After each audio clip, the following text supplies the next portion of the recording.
Now, back to Sound Advice on Business Radio 1300 KKOL. Hi, I'm Susan Michaels. And I'm Rick O'Brien, and this is Sound Advice. Today we're talking with Stuart Kaufman. He is a life and business coach. He's also the owner and founder of Metamorphosis Coaching. Welcome, Stuart. Thank you.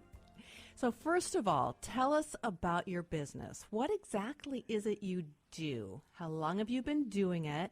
And how did you get into this type of business to start with?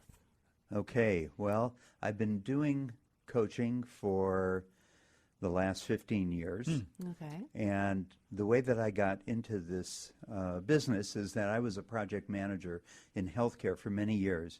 And back in 1999, I went to Discover You and took a one evening course in coaching, and I was curious what it was. And Fran Fisher, who's a well-known coaching aficionado here in the Seattle area, put the class on, and I discovered that the skills that she was teaching in her course about coaching were very consistent with what I did as a project manager, which is I help people really identify and solve their own problems, their own issues, and help them by asking the right questions to view their situation in a different way. So out of the one-night class, you said, hey, this is me. I said, hey, I'm already doing this. Wow. I know how to do this. And coaching was just getting off the ground back in the late 90s. So when I joined Group Health as a project manager, I developed a management coaching practice on the side to coach managers in the hospital system over on the east side and help them become better managers. Wow. Okay. Okay, so Metamorphosis Coaching, where did the name come from? Well, I was a wildlife biology major at the University of Minnesota. Wildlife biology. Yes. Okay. Yeah, which actually serves me well in a number of respects in my business these days.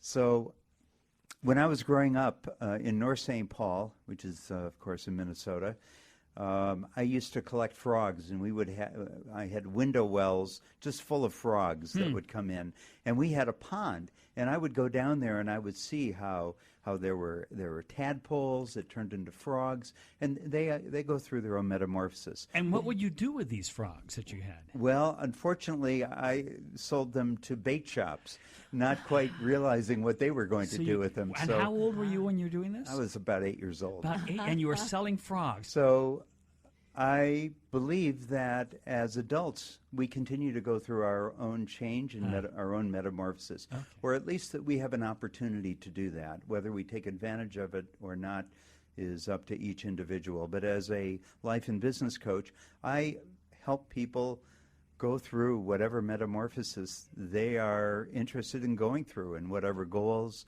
whatever changes in their life that would make their life and their businesses more successful. Okay. And going through that change is probably a difficult thing, or it can be an easy thing, depending upon how you approach it, I would guess. Well, that's a good point, Rick.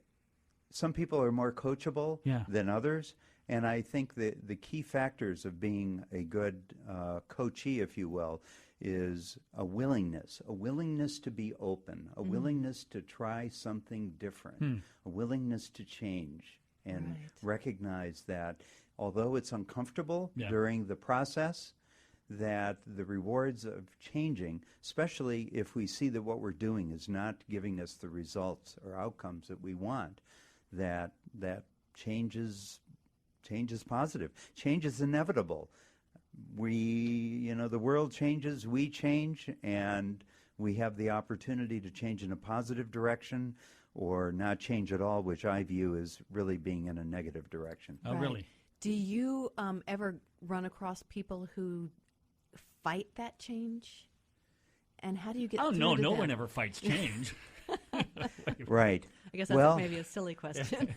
No, there's not such a thing as a silly question. It's a good question. Just silly people. And people resist change because it is challenging and it is hard. And at times, clients and I choose to disengage because the coaching process is not working for them. Maybe they're just not ready yet to make that change. Okay. And I invite Okay. them to come back at another time, which they may or may not. Right. So, but Okay. the most successful clients who I work with are really see the benefit, the upsides, the positive things that are going to happen, and are able to hold that vision and hold that goal in mind, and work towards it. Okay, so you do both life coaching and business coaching. What's the difference between the two? Do they kind of work together, or give us some Right, good information on question. that. So I work with a lot of independent business people, which means that nobody is looking over their shoulder. Nobody tells them, well, you need to show up at 8 o'clock and you need to work until 5 o'clock. They create their own schedule, they create their own priorities, and they create their own business success. Okay. So those individuals, their life and their business are very intertwined, and it's very it's impossible, I would say, to separate them, because they determine where the balance is between what they're going to do in their business and what they're going to do in their life. Some people are more proficient at that and do a good job and have discipline and have schedules and have routines that help them be successful in their business. Other people during the day are going to the cleaners, they're checking social media, they're doing a variety of things that are so easy to do when nobody else is looking over their shoulder, or nobody else is holding them accountable. So in that way, the business and life kind of gets all folded together then. Yes. So a group of business people who I work a lot with are real estate brokers. And real estate brokers are very much in that category. While they'll work for a real estate office, the managing broker while he or she is there to help them be successful, real estate brokers are independent contractors. They get a 1099. Right. They're really not employed by whatever real estate company they belong to. So it's really up to them to be responsible for their own success. And one of the reasons why real estate brokers work with me is because I help them focus on their priorities, and I help them be accountable for doing the things that they want to do and that they say they want to do that will help them be successful. And that's successful on both sides, I'm guessing, both on the business side and on a personal side? Yes. Okay. Okay, so I'm trying to make those work together. Yeah, how do you help people to kind of separate those? Right. So one of the most basic tools that I use is a blank schedule for a week. So it's got Monday through Sunday, and it's got from 6 o'clock to 11 o'clock. So it's a blank schedule, and it's their life. So I invite them. I say, this is your life. What do you want to spend your time on? What's important to you? And we start with good self-care habits, such as exercise, spending time with your significant other. Do you have a date night? Right. When do you want to go to bed at night? When do you have dinner with your family? When's your day off?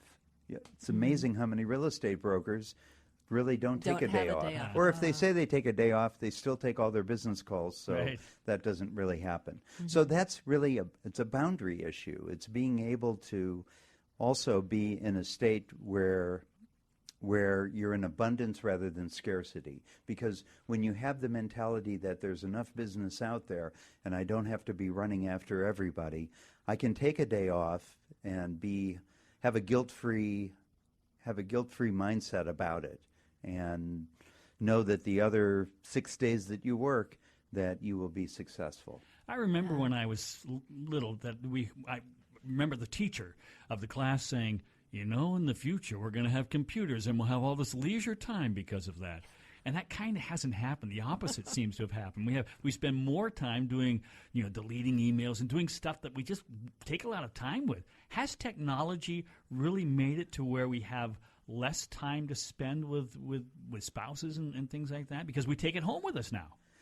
Well, from a lot of the clients that I work with, I think that having phones and having iPads, that are with you all the time can be a real detriment. Yeah. I have a number of clients who at night, they and their spouses are both sitting there with their phone or their iPads, reading books, watching movies, doing emails, whatever. All And separate. Separately, Yeah. right. So one of the suggestions that I make for people who want to have more intimacy in their life and a closer connection with their spouse or with their kids is to put their friggin' phone away Huh. Yeah. and turn it off.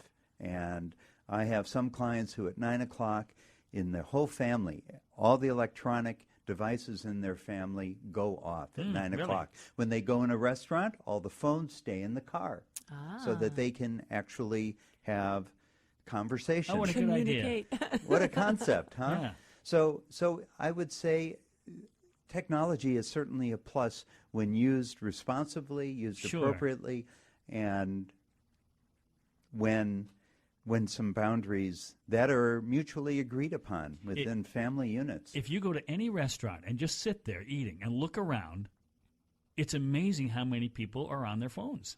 Yeah. Or Yeah. walking down the street. Yes. It's like two people walking with each other having totally different conversations with somebody else, Right. So one of the rules in our family is that during dinner time, we never answer the phone. Huh. That's why we have voicemail. If somebody who's calling, who knows? It may even be President Obama who's trying to get a hold of me.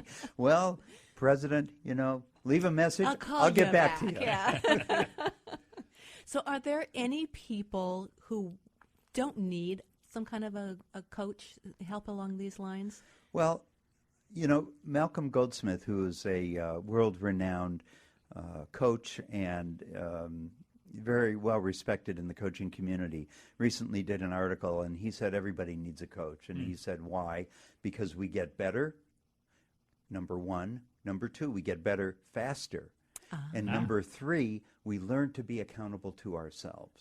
So I would say if you're in a situation where you don't have a need to get better or a desire to get better, and you don't want or need or have a desire to get better faster, and you're already coaching yourself and holding yourself accountable and doing the things that you want, no, I don't think you need a coach. Then you're good. But for everyone else, yes, they would benefit. All right, we are going to take a short break. When we come back, you mentioned before about the ideal client.